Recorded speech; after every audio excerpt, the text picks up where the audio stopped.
Buenas tardes, Dios te bendiga, Dios te guarde, te habla tu amigo y tu hermano, Dios en nuestra Arquímedes de Concepción de la ciudad de Nueva York. Ahora mismo estamos en sintonía, está viendo en este momento Salvación TV. Salvación TV del Ministerio de Salvación y Restauración en Jesucristo. Y esta tarde quiero compartir con ustedes un tema llamado ¿cuál era el sello en la tumba de Jesús? Y si pueden ir conmigo a Mateo, capítulo 27, versículo 66, solamente vamos a leer un solo versículo. Y la palabra se lee en el nombre del Trino Dios. Entonces ellos fueron y aseguraron el sepulcro, sellando la piedra y poniendo la guardia. Entonces ellos fueron y aseguraron el sepulcro, sellando la piedra y poniendo la guardia.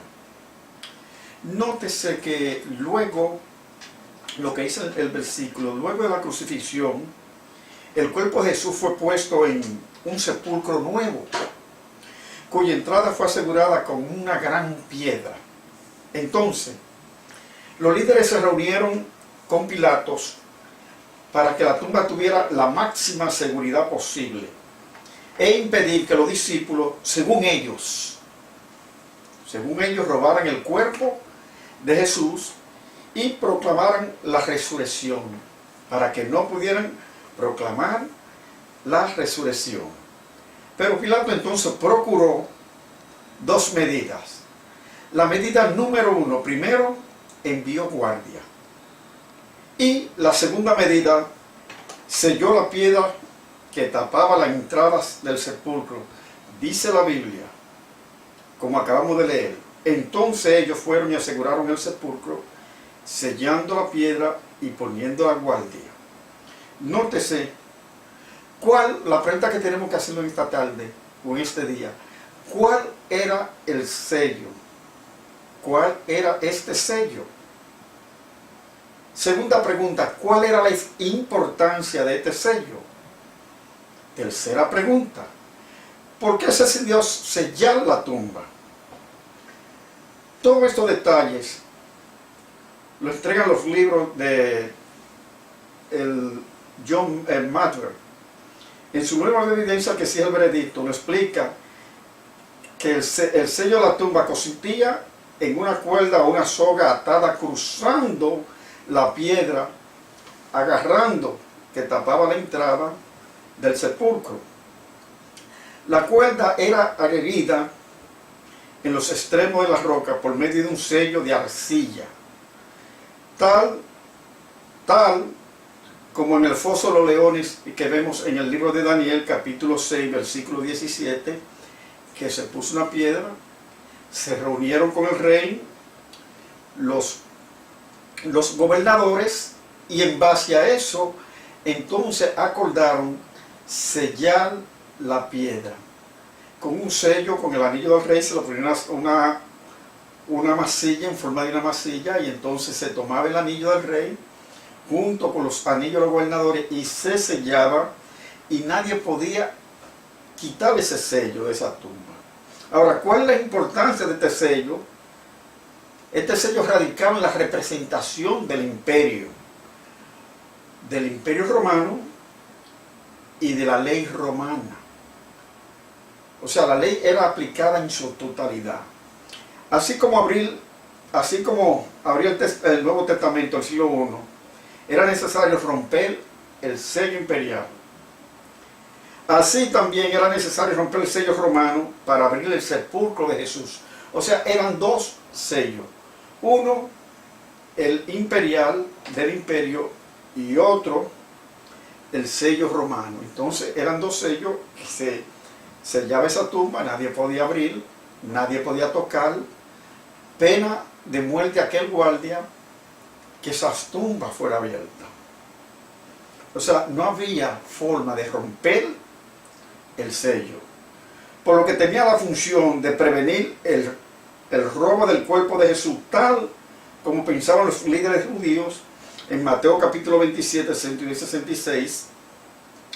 Por esta razón se decidió usar este sello. Ahora, en Mateo 27, 65, dice Pilato, y Pilato dijo, ay, tenéis una guardia, y asegurarlo como sabéis.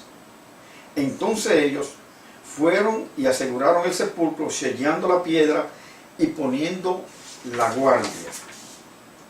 Entonces, ¿cuál era el castigo si este sello era quitado?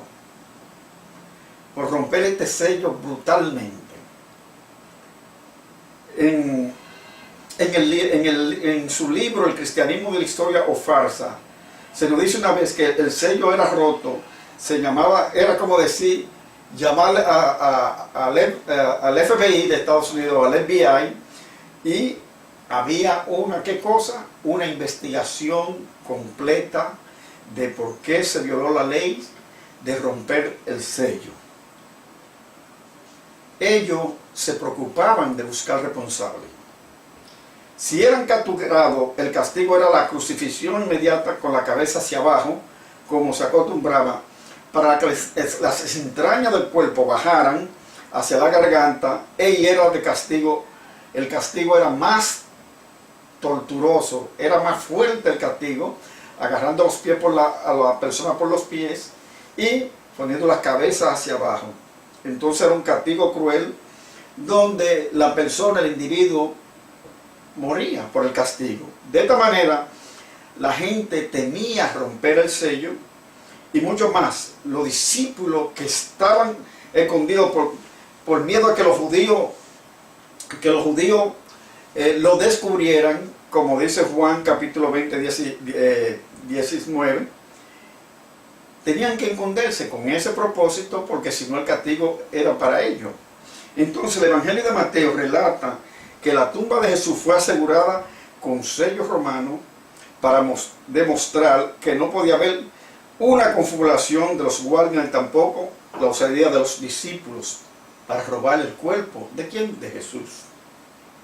De este modo, no había posibilidad de engaño en la resurrección de Jesús, como muchos pretenden decir, o se decía en aquel tiempo, que los discípulos se habían robado el cuerpo de Jesús. Pero nótese que los mismos sacerdotes, ese grupo de judíos, pagaron al reino. ¿Para qué cosa?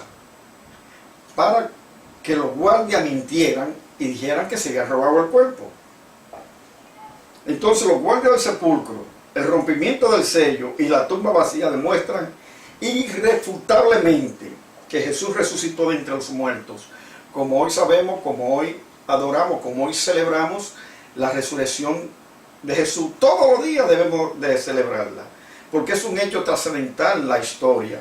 Es un hecho que dividió la historia en dos: antes y después, antes de Cristo y después de Cristo.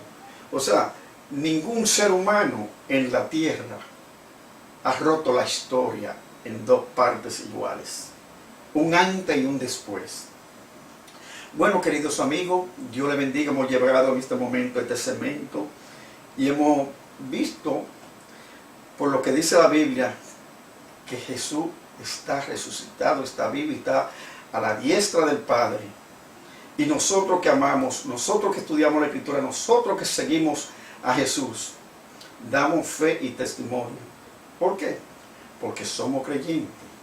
Yo voy a hacer una pequeña oración en este momento para que cada uno de nosotros, nuestra fe sea creciente, y esperemos que un momento determinado Cristo vendrá a buscar su iglesia. Pero si tú no conoces de Cristo, donde tú estás en este momento, puedes alzar tus manos, o puedes arrodillarte, o puedes inclinar tu rostro, y yo voy a orar en este momento, y recibe esa bendición. Amantísimo Padre que estás en los cielos, santificado sea tu nombre, Padre. Venimos delante de tu presencia en este momento. Señor, te ponemos a aquella persona que nos están viendo en este momento, aquellas que están oyéndonos también por la radio. Que sea tú con ellos, Señor. Que ellos reconozcan a Jesús como el único Salvador. Padre, te bendecimos, te adoramos esta tarde, Señor, y damos gracias en el nombre de tu amado Hijo Cristo Jesús. Amén.